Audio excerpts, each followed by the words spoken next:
আমি আমাদের রাজ্যের সর্বভারতীয় তৃণমূল কংগ্রেসের মহিলা সভানেত্রী, আমার অগ্রজ প্রতিমা, রাজ্যের গুরুত্বপূর্ণ মন্ত্রী, আমাদের সিনিয়র লিডার শ্রীমতী চন্দ্রিমা ভট্টাচার্যকেই আপনাদের সাংবাদিক সম্মেলনে স্বাগত জানাই।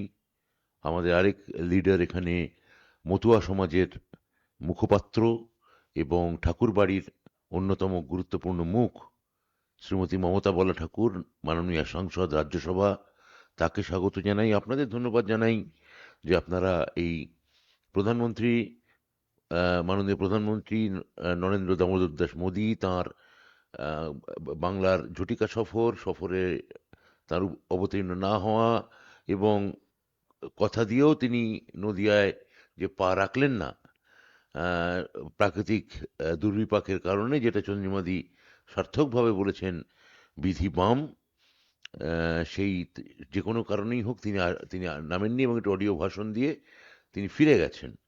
এই বিষয়ে আমাদের যে দলীয় যে প্রতিক্রিয়া সেইটা জানাতে আমরা আজকে এখানে আপনাদের সামনে উপস্থিত হয়েছি।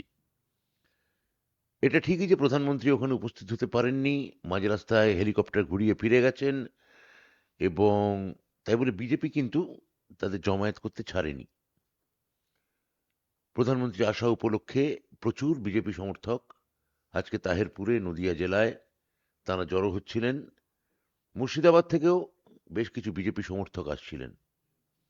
তাদের মধ্যে 3 জন আজকে রেল অ্যাক্সিডেন্টে, এমন বেপরোয়া সমাবেশ, ইনডিসিপ্লিন সমাবেশ, 3 জন সমর্থক মারা গেছেন। আমি প্রথমে ওই 3 জন সমর্থকের আত্মার উদ্দেশ্যে আমি শান্তি কামনা করি, স্মৃতির উদ্দেশ্যে তাদের পরিবারকে আমি সমবেদনা জানাই এবং বলি তাদের যারা মারা গেছেন এই এই তিন এই যে একটা লণ্ডভণ্ড করে দেওয়া ব্যাপার প্রধানমন্ত্রী এলে যেটা বিজেপি করতে চায়, যেটা আসলে রাজ্যে বিজেপি এলে কি হবে, আজকে 3টে মৃত্যু তার প্রমাণ।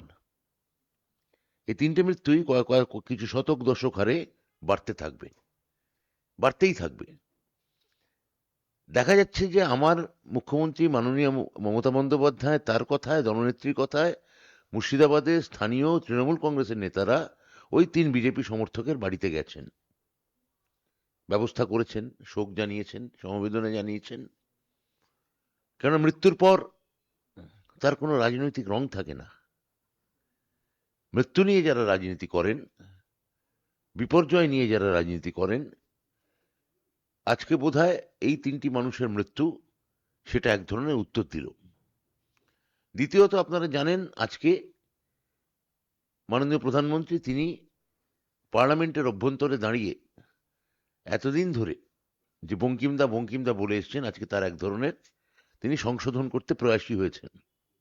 তিনি বঙ্কিম বাবু বলেছেন। উনি বুঝতে পেরেছেন যে আমরা যদি হঠাৎ করে এখন এখানে বসে গান্ধীদা